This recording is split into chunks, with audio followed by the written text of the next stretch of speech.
welcome to my channel again, whoever is watching, the very few of you who watch. I guess I kind of do this more I hope that maybe it will help somebody who's also homeschooling, or maybe my friends can just see me since I live across the country now, and kind of for me to get my ideas out. So, you know, there are some points to it. We're done with school. Our school year is over. Crazy. And it was good, and I wanted to do a review about the curriculum and stuff that we used, what we liked, what we didn't like, what worked, what didn't work, and just kind of what we used. So, starting off, we did the good and the beautiful history curriculum year 1.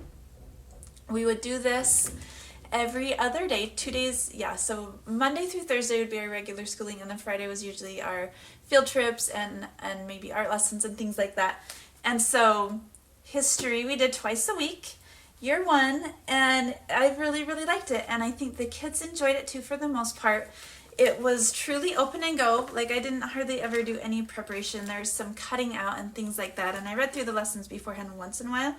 But as far as like the script was really good, really easy to follow, really easy to read, didn't sound dry, and that it included lots of stories and then beautiful maps and pictures and things in this big book of history stories book.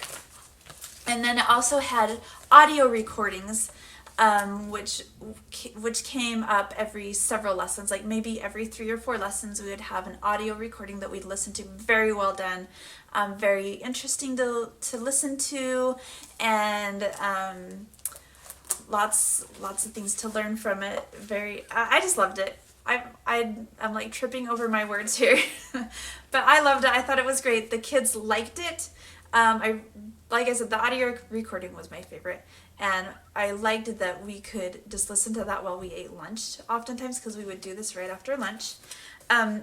This history curriculum did suggest that every student have a student explorer with assignments that they would fill out after every history lesson, or after most history lessons anyway, which I thought the assignments were well done, well planned out. I thought they were fun. My kids didn't think they were fun at all. And the cool thing too is for each not each grade, but each age group, they have different history explorer worksheets. So, you know, with the older ages, there's more reading and writing, and then the younger kids, it's more just coloring. And I thought it was really good, but like I said, the kids didn't like it at all. They kind of hated it. I don't know, when you just get to pencil the paper, even though it's fun, they hate that.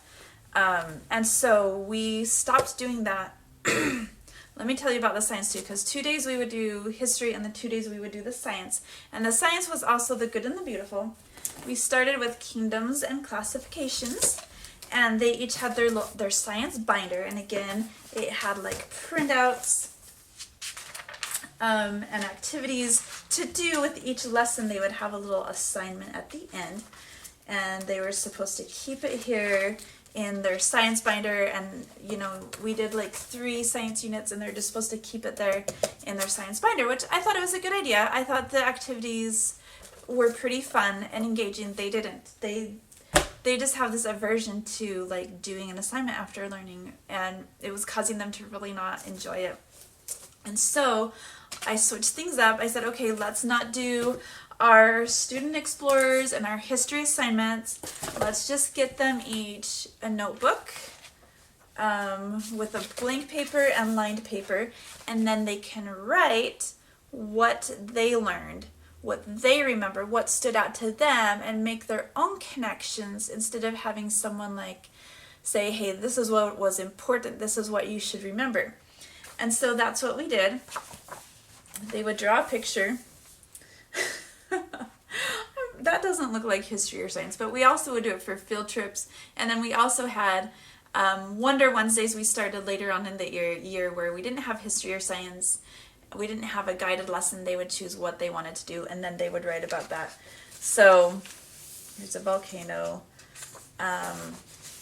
George Washington.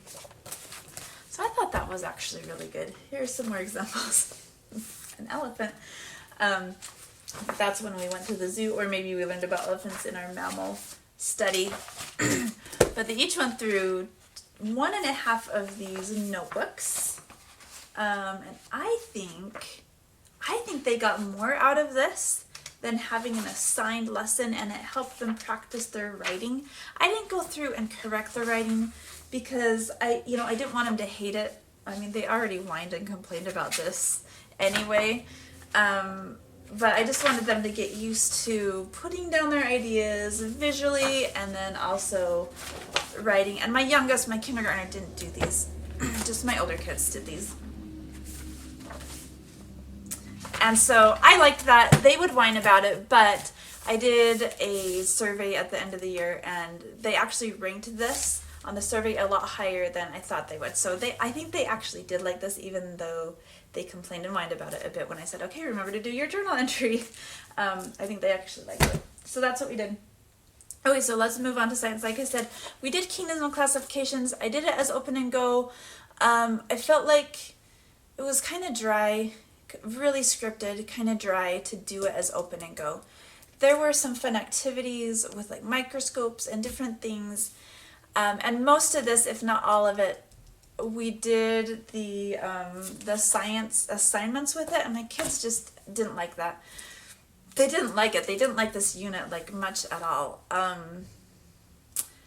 were a few things we liked. I made up a few songs and did a few fun things, and they liked that. I did like a history of taxonomy song and a moss song, and they liked that. And we grew mushrooms, and that was really fun. But as far as the curriculum, they didn't really enjoy it. So the next one we did was botany.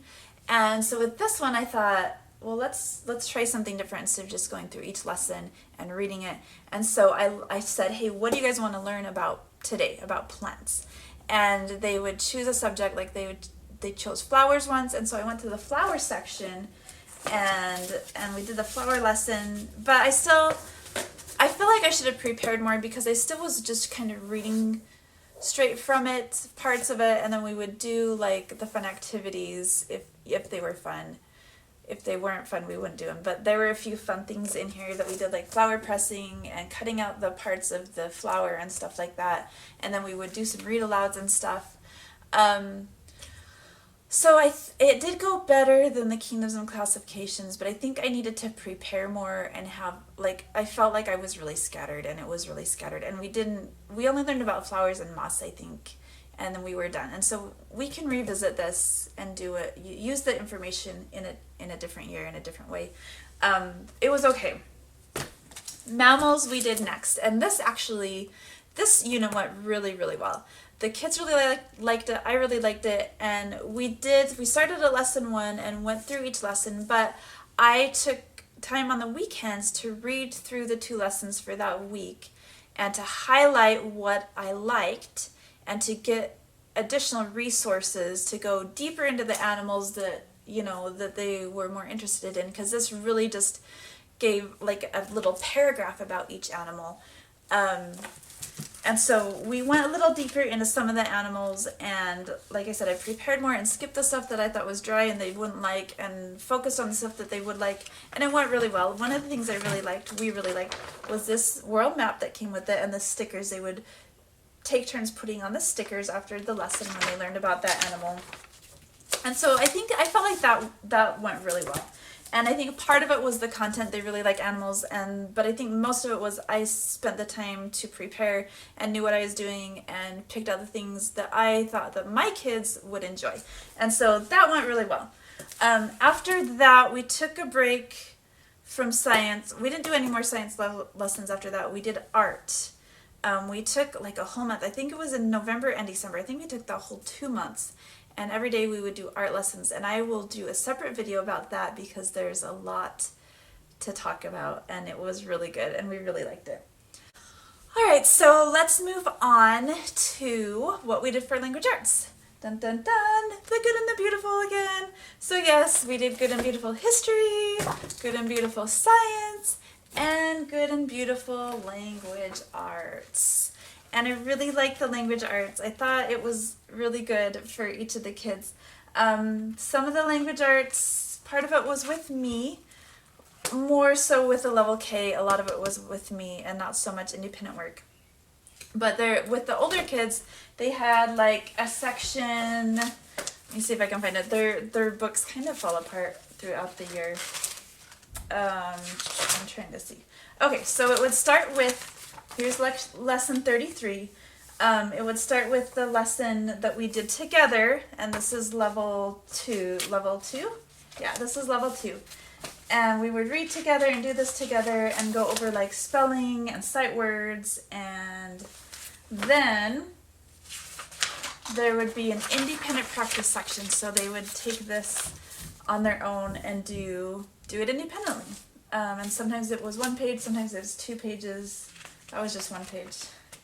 They would freak out when it was like more pages. I mean, there's geography in here, there's art, so it covers a lot of subjects. They do a really good job with like the illustrations and making it interesting, and it's really thorough and just, I think, covers everything they need to know. So I think overall this was great. The kids would whine about it quite often. They didn't want to do it, but they would do it, and they would get it done, and I think it was really good. They each come with some readers, so this is level 2's independent reader and shared reader, and in the lesson it would tell you when to read these. I really like the readers, especially the shared reader that we did. Honestly, I didn't read the personal reader, she just did. She liked most of the stories, I think. Most of these ones were nonfiction and talked about nature, talked about some historical figures, just engaging stories that taught a lot, and I really liked it. The level 3, where is it? Level 3 I did with both of my older boys. This one just was a mess. I mean, the sight word charts came out, and it wasn't, it's not because of the quality. My child was very hard on things, and yeah, kind of got destroyed, but we made it. So beautiful pictures, talking about art history, talking about geography. This one had less parent involvement. It still had quite a bit of parent involvement, but more independent practice and less parent involvement for the older kids. Like I said, same thing, really good content, really engaging pictures and activities. And then this one also had the level 3 reader, I Sat by the Sea. My older kids really did do this level because their spelling and grammar and punctuation is on this level, but their reading is really a lot higher. But they still did this reader. When it said to read like, a few pages, they would just read the whole thing because it was just so easy for them. And I really like this reader. It has a lot of good content in it. I will probably use this for Layla next year, even though we most likely will not be doing the Good and the Beautiful actual language arts curriculum. I still will definitely have her read some of this because it's on her level and it's really good stuff.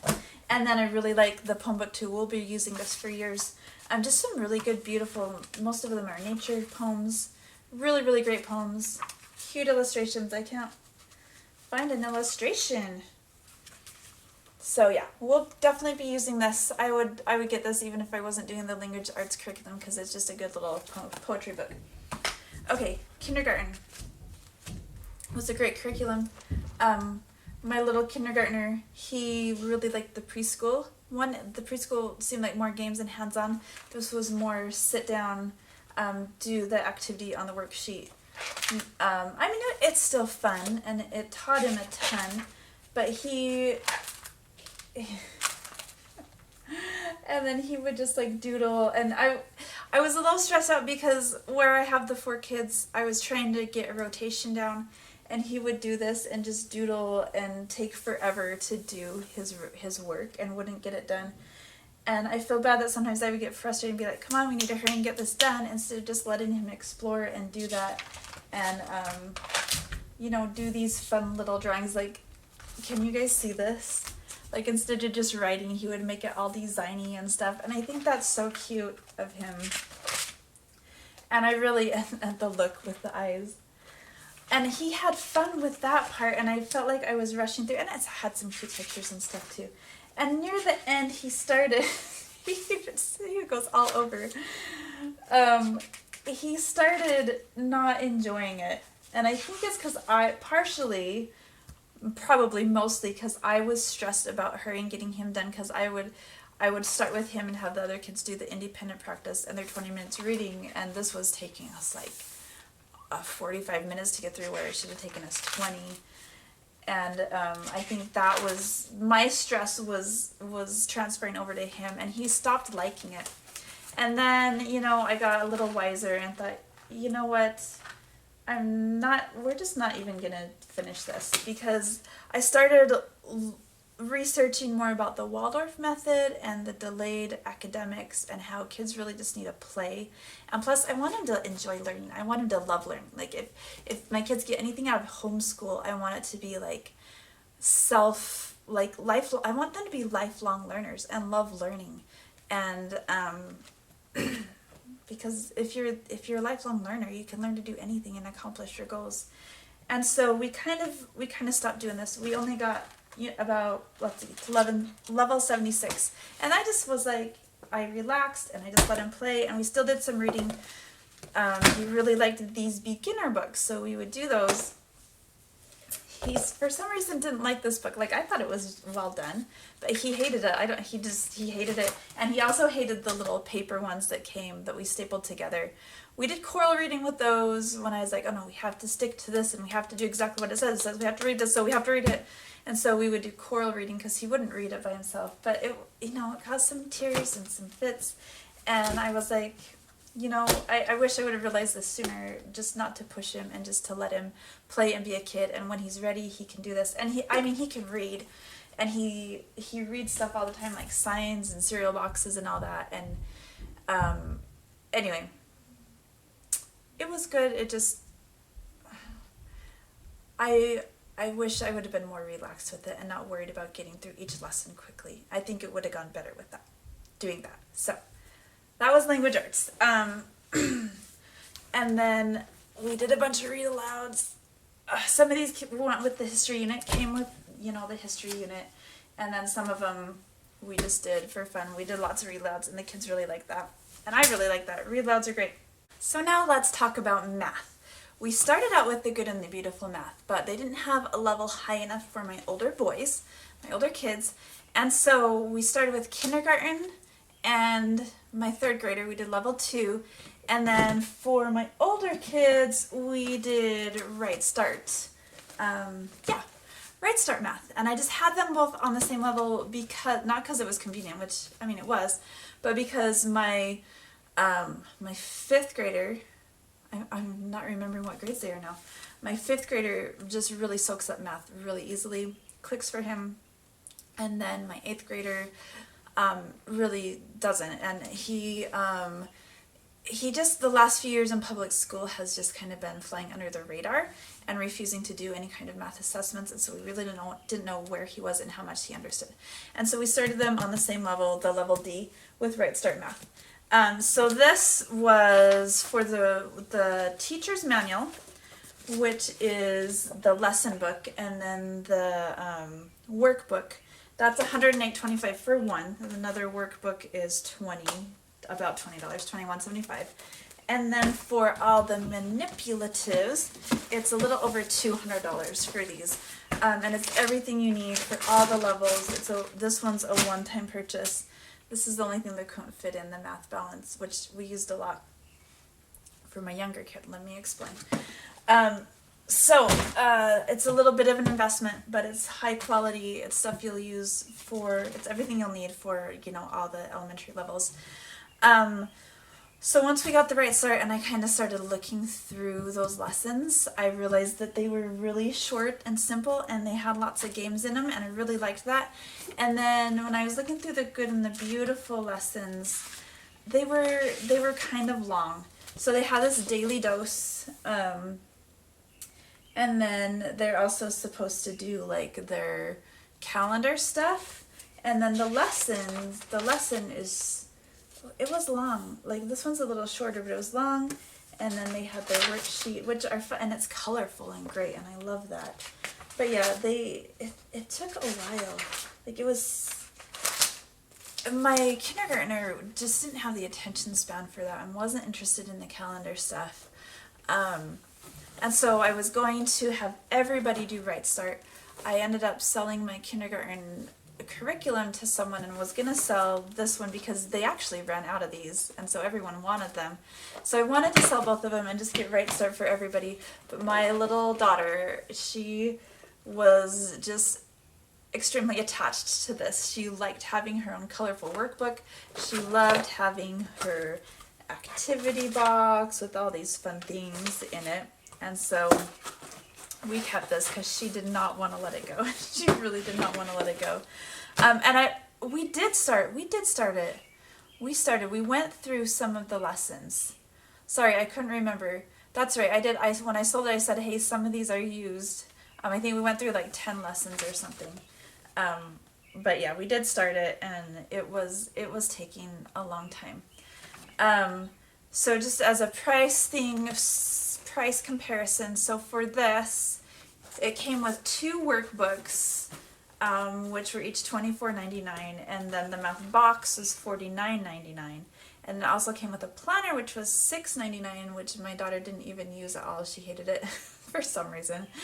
So $108.96 for one child for a year. And then with that, these last 2 years, so this is level 1 and 2, but these aren't even made anymore. The Good Book people came out with a new math program, so I'm not going to go over this too often. I understand why they did, because even though these are very sound, very fun pictures, engaging pictures, they just took a long time. It was kind of hard to find the different things you needed in the math box, because this is a lot of stuff. There it all goes. This is a lot of stuff, and it was kind of hard to get the games set up. There were some games in here. I have to say, the games from this were not nearly as fun as the games from Right Start. Like Right Start games. So it comes with this math card game book, and there are hundreds of games in here, and they're split up into different subjects like subtraction, addition, multiplication, so you can find a game that you want. And there are multiple games for each subject, so you can switch around and play the ones your kids like. And then it has these cards, these really good quality. I'm gonna get some out. Like they're laminated. The only thing I don't like is it's got the sharp edges, but they're really good quality. Whereas the game cards for the Good and the Beautiful are just these cardboard like punch out. They're just, this shouldn't matter, but they don't feel good in my hands. They're not super cheap and flimsy. They're pretty good, cardboard. And then it, comes with some pieces, some little wooden shapes. Right, so it comes with these big wooden shapes and just a whole bunch of really fun hands-on stuff. So yeah, I really liked Right Start. I really did. The Good and the Beautiful was okay. We actually, about, I don't know how far through the year. Let me just say something real quick. The Mathematician Stories, I really liked those. Layla didn't like them so much, but I really liked those. And I actually started incorporating that into our math when we changed it up a little. So probably 3/4 of the way through the year, math wasn't working. It was taking too long because I was spending, and here's, sorry, random tangent, ADHD. So this is my Kindergartners Right Start curriculum.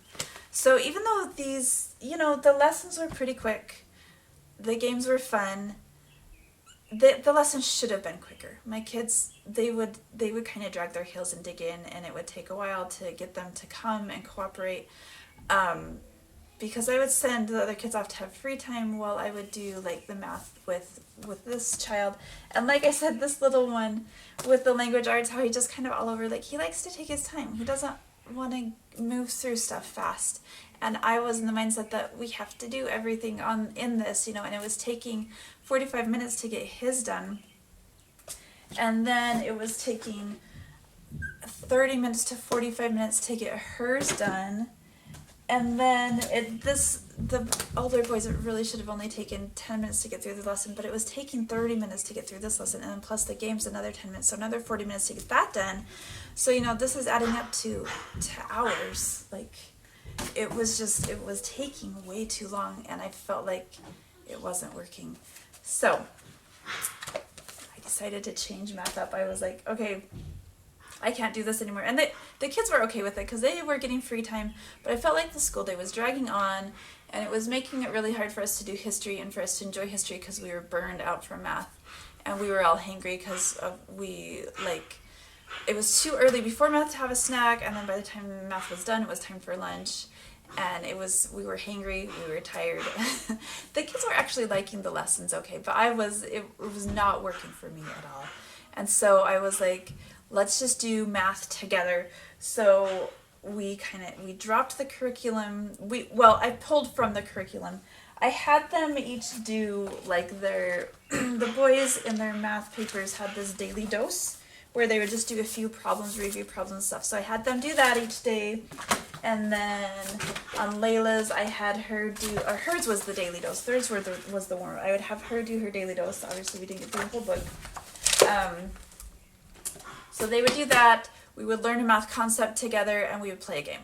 And I would cover the table with butcher paper, and they would like draw and color and write their math facts down on that. And it was pretty fun. I think that worked really well. The kids really liked it.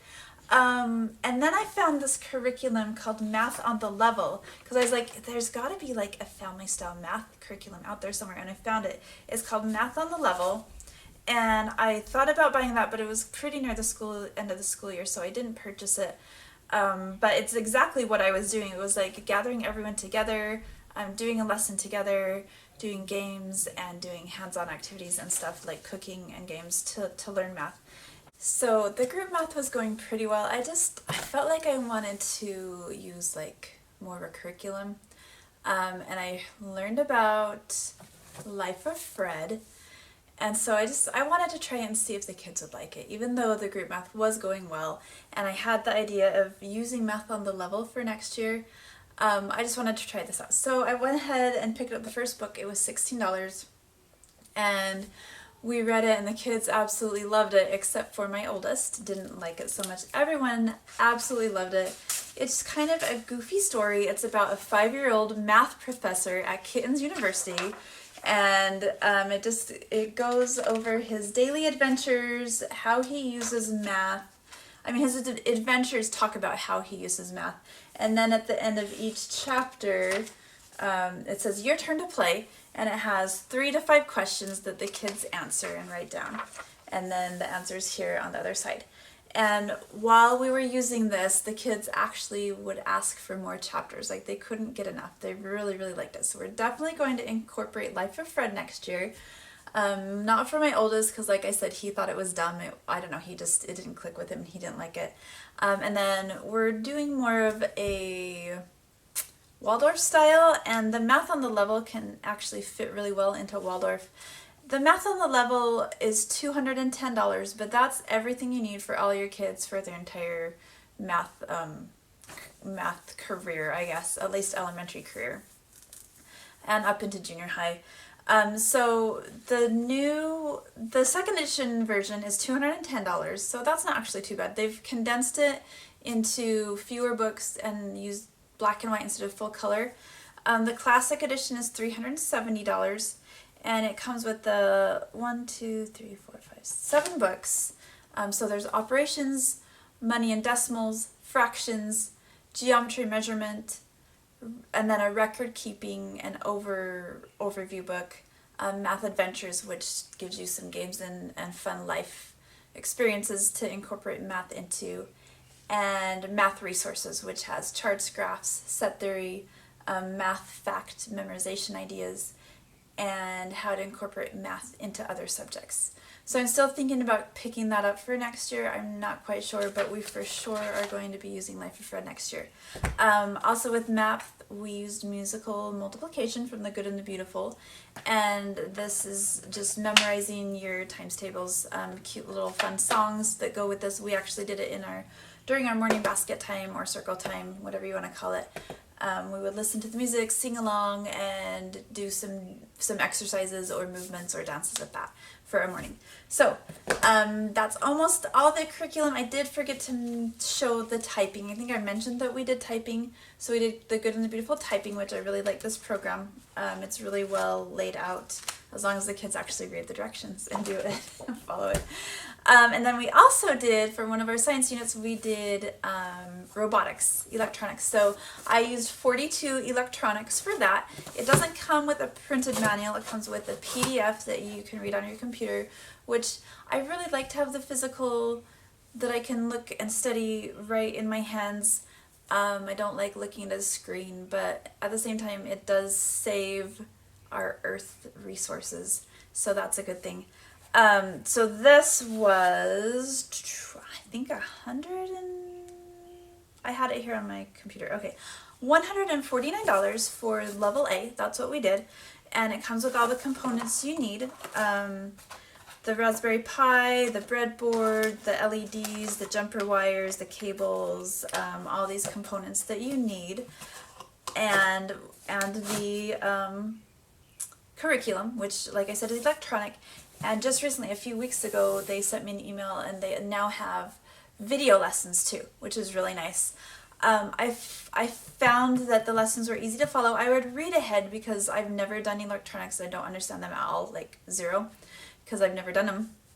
And so I would read ahead and plan a little. I really liked the Good and the Beautiful science curriculum idea, where they had the vocabulary words that you would cut out and put on your science wall. And so I would go through the lessons and I would make my own vocabulary words with pictures and things that I would draw, which took quite a bit of time. So that could be improved with this, like if they had like those cutouts that you could hang up. So I did that.